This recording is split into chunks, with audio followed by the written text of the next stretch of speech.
With me in studio now is Adi Armony. Adi is a projects manager for the organization Educating for Excellence. It's a group that works with thousands of young Israelis with a focus on low socioeconomic backgrounds. They've been on the front lines, really, of dealing with the youth trauma, shock, mental illness that can be brought on by a life in the south of Israel under near constant rocket attack.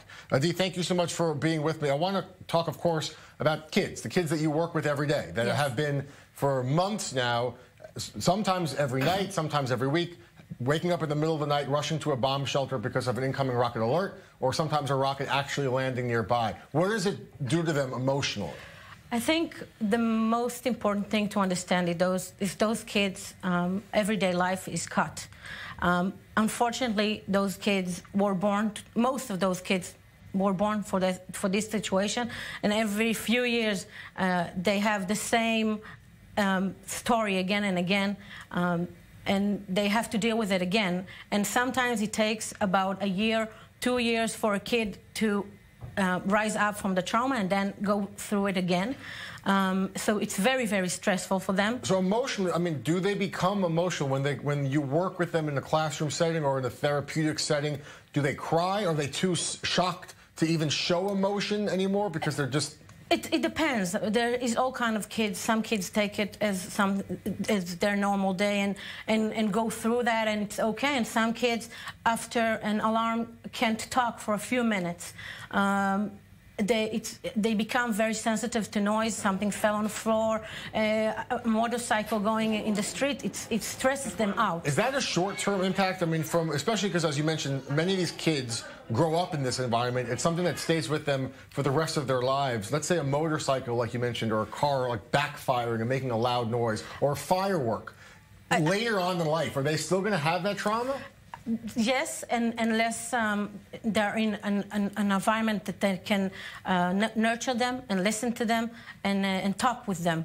So, but yes, we can see it in kids that are not living there anymore, and 5 years later are still feeling that feeling. Most definitely, it goes on with you. It's not for the month or for the days and then it go back to normal. We saw almost 500 rockets and mortar shells yesterday. Yes. But before that, of course, the major escalation was the Gaza war 4 years ago. But then there was a war before that, and before that, almost 14 years now, there's been escalation, conflict with Hamas. It's now generation to generation. What about for the parents and who also themselves grew up in this life? How does that impact families? I think one of the things we have to understand that a kid reacts. There's basically two ways for him, two things that makes him react. The first thing is himself. You can have two kids go through exactly the same trauma, and one of them will be okay, and a day later will go to school and everything is good, and one of them will take a month for him to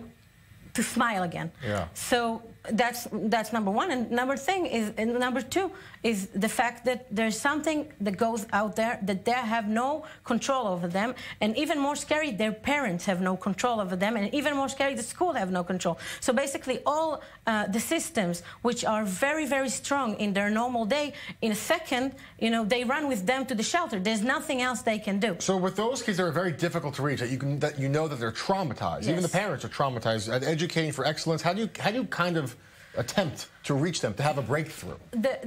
What we try to do, and I have to say, it's not only us. I have to say the schools in the South are very, very, very sensitive, and I have social workers in school and psychologists in school and counselors and the teachers and everybody try to give the kid as much support as he can, and each one in what he needs. Someone needs to talk about it and need therapy, and some other one just want to go back to their normal day. We try as much as we can to make in those situations the most normal situations we can.